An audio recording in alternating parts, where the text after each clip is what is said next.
Alright, don't hate me guys. I'm sorry, but the coffee sucks in Spain. There's no reason to go to a cafe. You go to McDonald's and get the coffee, alright? I'm sorry, I shouldn't be doing this, but needs must. If this was Italy or France, you should kill me for this, but it's not. It's Spain. Alright, we're walking down Las Ramblas in Barcelona and it's so busy. So apologies if I'm ducking and diving whilst answering Lewis's question. In completion. Now, something that I didn't expect when coming on this trip is my relationship with alcohol. Getting real here, getting real. But it's the truth. I've been one of those people in my life who can take or leave booze. Never been interested in it that much. I'll drink it when it's there, but I could easily go half a year without even thinking about it or drinking anything. Now, before I came traveling and as I came traveling, things change a little bit because you're in an environment where everyone's on vacation. When you're in these cheap hostels, everyone wants to go out and party every night because it's their vacation, it's their final night. There's 1,000,010 reasons why people are drinking, and the pressure to meet people and drink go hand in hand. It's hard to be in a social setting like that without drinking. Now, for the first month, or for the first 3 weeks, let's say, I was pretty much drinking every night. And that extended from like 1 or 2 drinks to like drinking like between 5 and 10 drinks every single night. And I realized at some point that, oh my God, it's actually difficult to stop doing this. And that was quite a scary realization for me, considering my past history with alcohol. So at some point I had to just say to myself, all right, you're not going to drink now until X date. And see how that happened, just to really reset and see how if my relationship with alcohol has radically changed. So for the past week we've not been drinking at all, and we're not going to be drinking until we reach the Balkan countries, just as setting a clear intention for myself. Not because I think I have an alcohol problem, and I could do, I'm not sure, I don't think I do, but just to keep myself in check. Something I will say, however, as an experiment, if you don't drink and put yourself in these social settings, you realize how dependent most people are on alcohol and the pressure that they exert on others to satisfy their own addiction to alcohol. It's quite scary. A lot of people do try and make you feel bad or strange or put a lot of judgment on you for deciding not to drink, even for no other reason than you just don't want to drink that particular night. That's always one to watch, and watch out for those people who do push you into drinking even when you say you're not going to drink it. I suppose, however, that answers 2 out of 3 of your questions, in that's something I didn't expect when coming on traveling, which I can tell myself, and it's also, I believe, a con. The pressure to drink, I'd say, is a con. It's a concern of the budget too, because drinking is expensive. These places do try and make it as salacious as possible though by giving you like a free drink when you get there and all that jazz. But it's an expensive habit to keep up, especially when you're on a mission like me.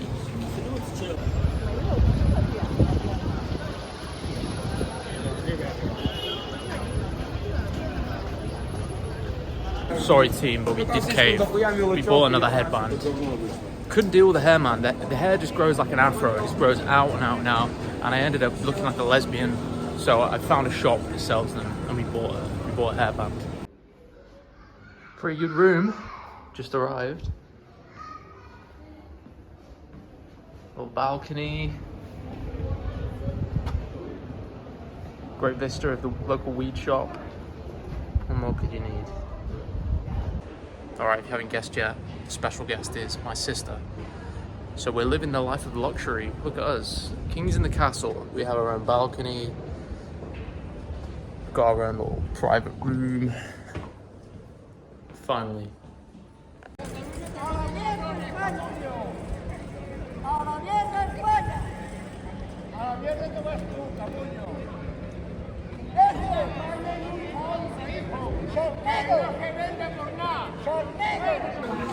Who it is on the vlog. Hello.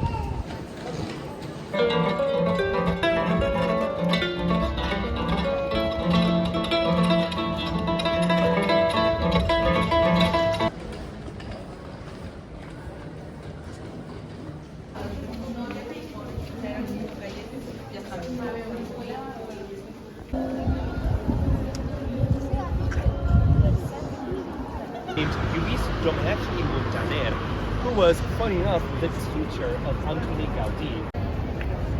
There she is. So guys, I want to talk to you about frenemies. We've all had frenemies, right? You know, people that you're kind of forced to associate with.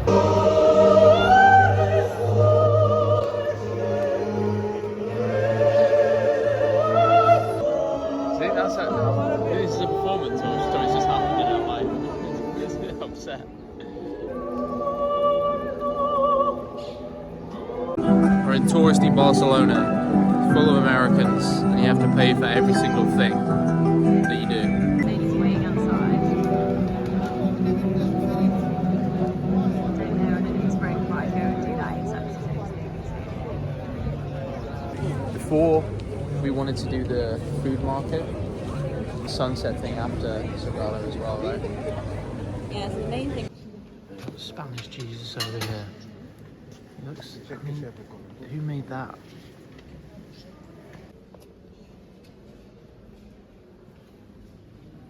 We're out here killing it with his sister in Barcelona. We've just done a cathedral.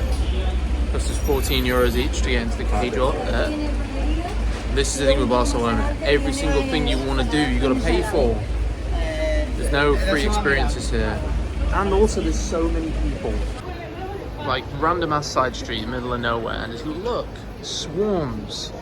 All American as well.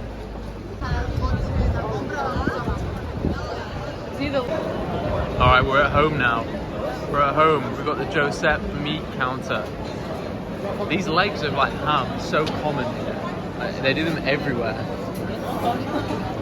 That's the hog leg where that's meant to appetize you to come.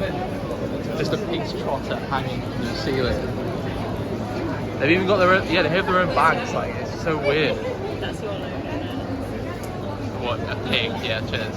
Like, oh my god, these are so good. How do they get the words imprinted on it? They have, oh my god, we had these before. I had these in the Czech Republic. They're really good. Like fried potato now? It's like a slightly thicker crisp, like more potato-y. They're pretty good. They're not the best. I love meat as much as the next man, but how is this pig's trotter meant to entice me? How is that meant to make me lick my chops? I don't understand.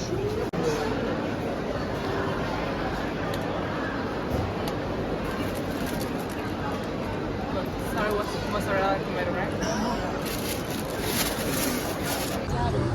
Alright, we're here at the Sagrada Familia.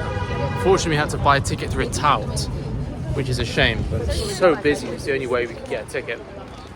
It cost us like 30 euros a piece. So Lewis, you paid for this experience. Thank you so much. You absolute legend. I'm here because of you. Thank you for your support, friend.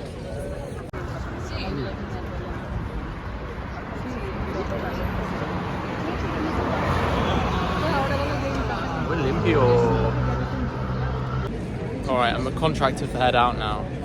Been told to hold this sign.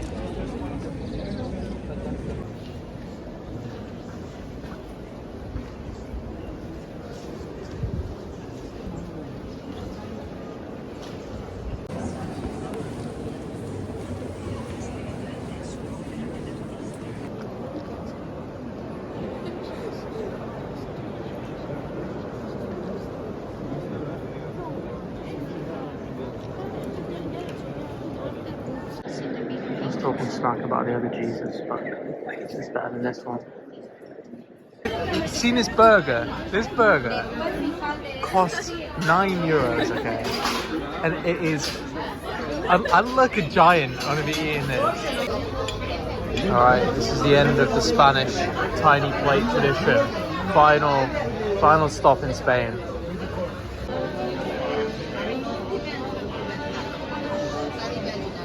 It's like we're in France.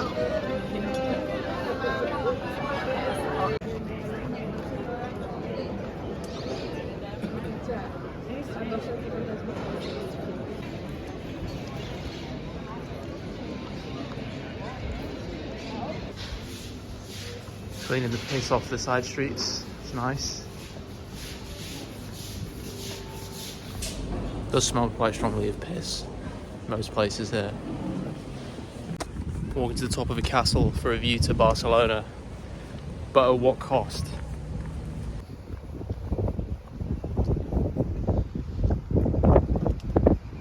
It's the choice of walk through a gypsy's backyard or walk through a homeless man's tent.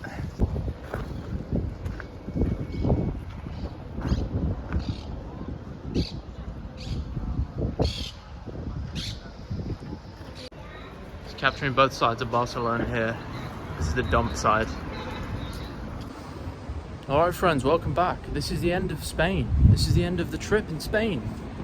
It's unreal. We've been away for over a month now and we've just wrapped up Spain. My sister's left and we're staying one more night in Barcelona. Ideally, we would be gone right now. We would be in France, which is the next place. But there are no trains. There's 2 trains a day to France. There's 2 trains a day to France. So we can't go. So we're gonna have to stay one more night in Barcelona. That's the way it is. So we're staying one more night here, and that's it for Spain. Spain done. Just some small reflections on my time in Spain. I think I've left no stone unturned. We've done all the food. We've done pinchos, we've done tapas, we've done bull, we've eaten galletas, we've eaten creme brulee, the Catalonian creme brulee, we've had churros, we've had Iberian ham, and much, much more. We've had lots of wine. It's been very, very strong. It's been good. We've seen everything. We've seen La Sagrada Familia. La Sagrada nailed it. The point I'm making is we've done loads in Spain. We've seen lots, and it's been great. But it's time to move on. It's time to move on. We'll be scurrying through southern France, as you'll see, for the next week. Then we'll be across in Italy. Also, I've lost my electric shaver. Fuck that. So I'll have to go and do something about it. Vote in the comments if I should grow a moustache, if I should clean shave, or I should grow my facial hair out as well. What else to conclude on this place? It's a nice interesting mix of like kind of roughness, all mixed in with niceness, and like oldness with newness. How am I speaking like a 5-year-old? But an interesting combination, everything together. It's a little bit shitty. Honesty, it's a little bit shitty. It's a little bit dirty, a little bit grimy, but it's pretty unique. Not my favourite place in Spain, in honesty. A little bit overrated, but still the best food we've had in Spain. Unreal. What a time! What a time! Good way to send Spain off. And I'm not gonna stand here and conclude on it because you've seen everything that I've seen, and I've shown you the essence of every place I've been, and you know my thoughts and opinions on it. However, all that's left to say is adios. Adios to Spain. And next time you'll see my face, I'll be in France or traveling to France. Or I'll be complaining tomorrow because I haven't got a train. One of those 3.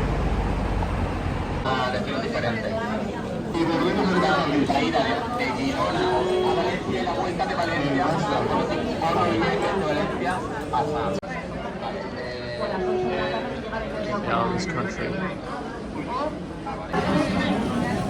Yesterday when I said you're either going to see me next in France or complaining, we know which one won out. And I knew it would be this one anyway. Fully accepting that I'm going to miss this train, by the way, even though I've got an hour to go. So happy as well, these people are just having a good old natter, shooting the shit, having a merry old time. Not like I'm going to miss the train again for the 10th time in Spain, is it? No, it's great. So then, did we miss the 1:30 train, or did we get the 4:33 one? Drum roll please. We missed the train, there we go, because it took me an hour to queue up here. Has the guy left and not given me the ticket for the 4:30? Yes, he has. Did I try and go book the 1:31 online because it's a French company and apparently I can? Yes, I did. Did it work? No, it didn't. So I have to wait here for 3 hours to get this train. Queued for an hour, let's go. Missed the train, and we still don't have the ticket for 4:30. You have to pay it, let's go. I love it. Renfe, top service, phenomenal. It's just so good. It's just so good. So much satisfaction, so much value. No time wasted. This whole trip, none. It's been a month now since I've been away, as I mentioned, I think at least 13 times. in this video. Apologies for me repeating myself. It's been a long time away now, a long time traveling, and just loving it, absolutely loving it. It's one of those times of your life that you'll always remember. I always recall this for many reasons, but overall positive. Character building. And if it's not positive, it's character building.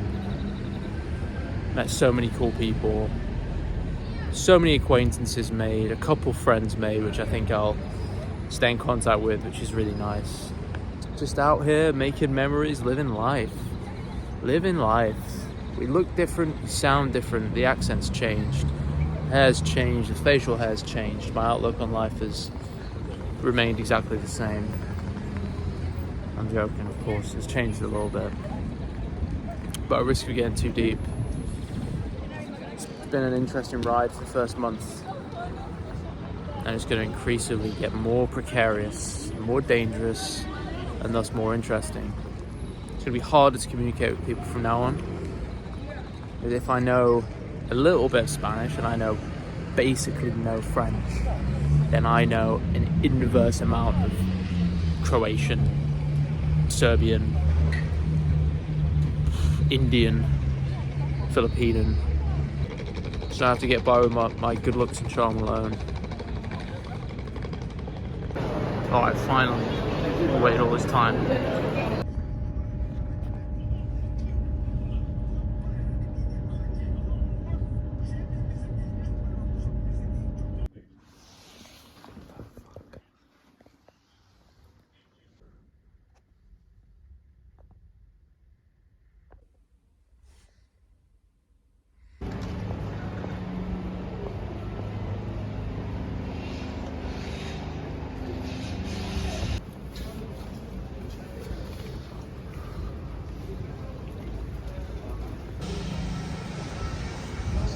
We're walking around Montpellier. Forgot where we were for a second.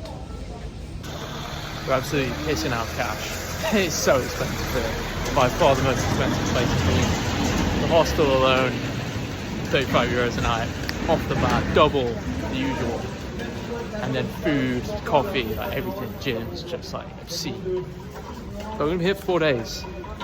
And whatever we spend here, we'll try and recoup from the cheaper places with no complaints. And we're still going to do a meal out here as well, because apparently South France is where the food's at. Loads of Michelin star places. Obviously we're not going to eat there, but overall you'd think the standard food would rise. Also, we should have kept the moustache, because I've seen so many guys with moustaches here and long hair. It would fit right in, but oh well.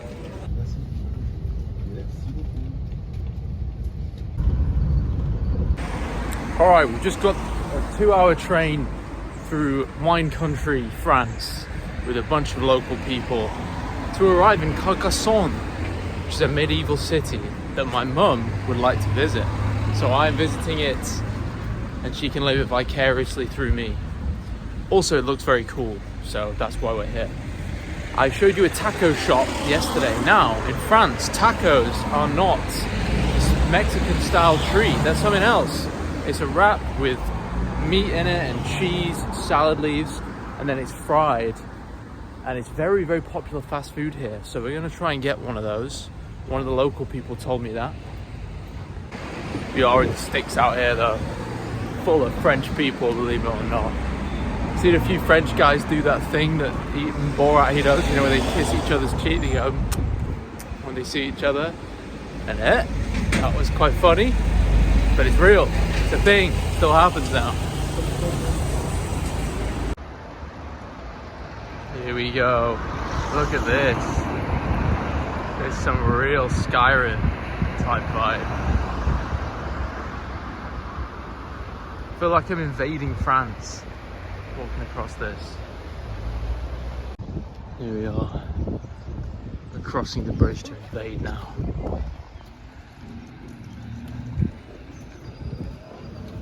Of course, someone begging, of course, everywhere. Okay, this is epic.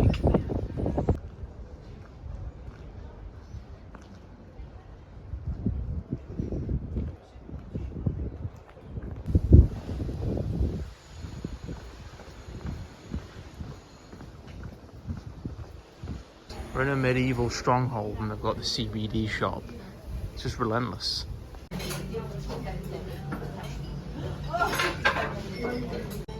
Alright, we're doing a little bit of a 3-course feast in Carcassonne because it was a banging deal, 18 euros.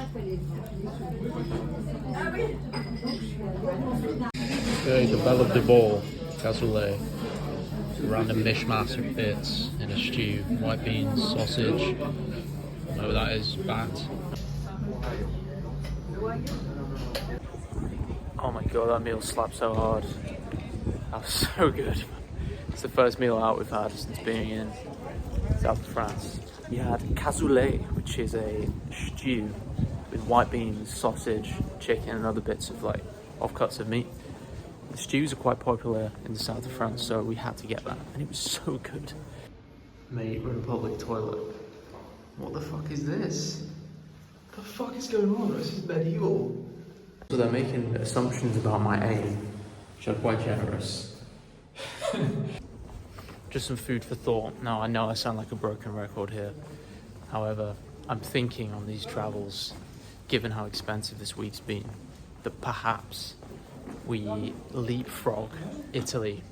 I know, I don't want to do it, but thinking logically here, if we want to do this properly on the shoestring, we'd extract so much more value of staying in the Balkans for longer, because there's so many different countries to see there, and you can do it on the kind of budget I have. But right now, it just seems like a hard sell for me to spend perhaps a month in Italy. It's going to kill the budget when we could be spending more time in cheaper places like the Balkans and Southeast Asia, perhaps Latin America. So thinking about this now, and the more I express these thoughts, the clearer it appears to me that it's probably a smart decision.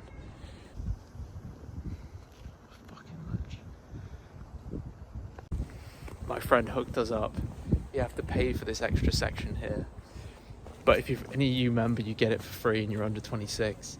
He recognised that the UK is not in the EU, but he let me in for free anyway. What a legend. So friendly. You gotta love the French. Changing that reputation.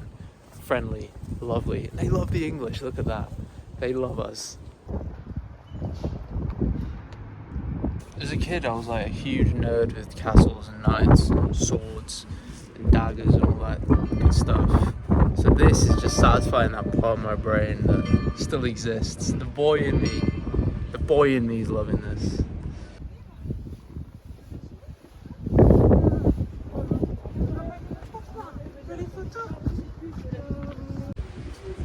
Look at the hair, man. Look like the guy from Back to the Future, you know, like the old crazy professor. So bad, man. What is going on?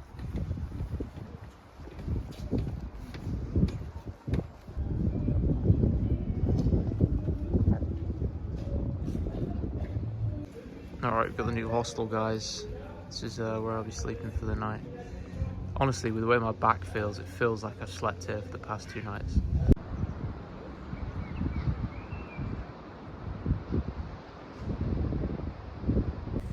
Nice little bit of racism experience there against the English. Asked the shopkeeper if she speaks English. She said no. She turned to the security guy and asked, do you speak English? To which he turns around and says, no, I don't speak English.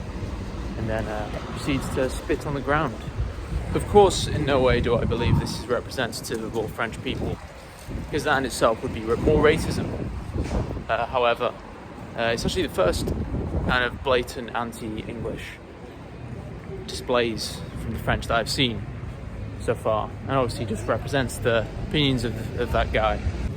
I don't really know why I'm recording this now. Oh yeah, that's the reason. I wanted to keep this real. Keep it real with you guys. I know we just went out for a 3-course meal, but most of the time we're eating stuff like this. This is 2 cans of tuna, some tomato sauce, and some peas. This is usually what's consumed on a normal day.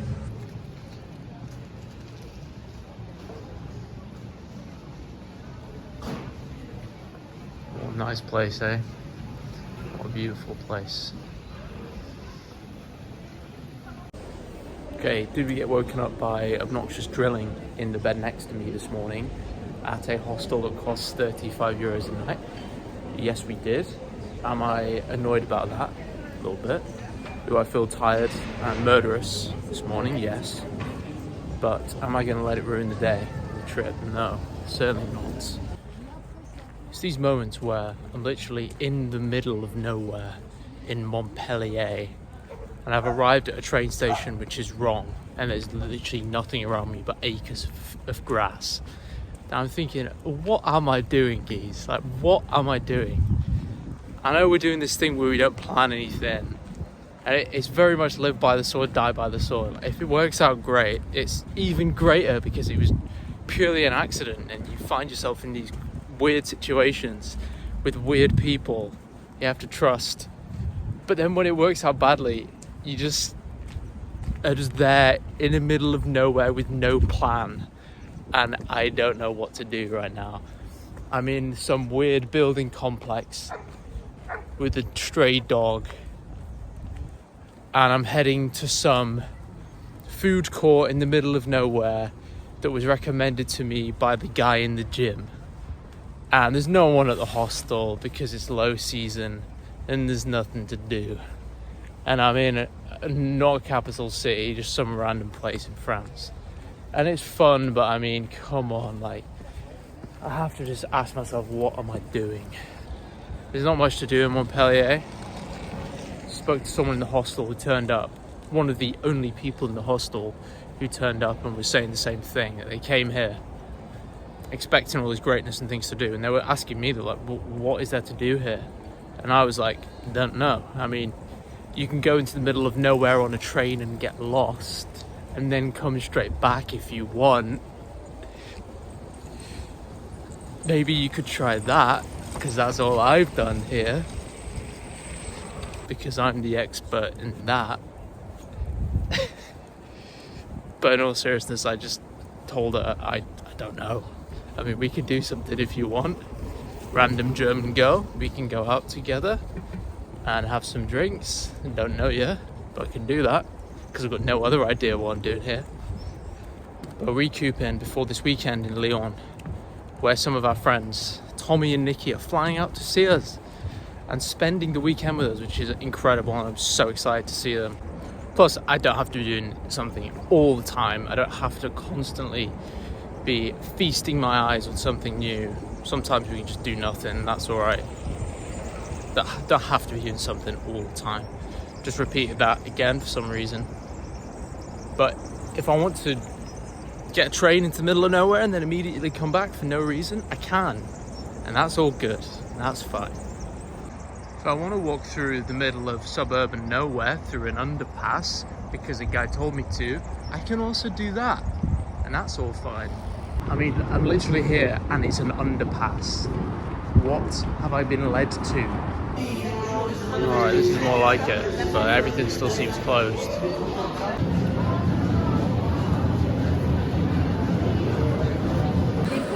Alright, here we go. Course 1.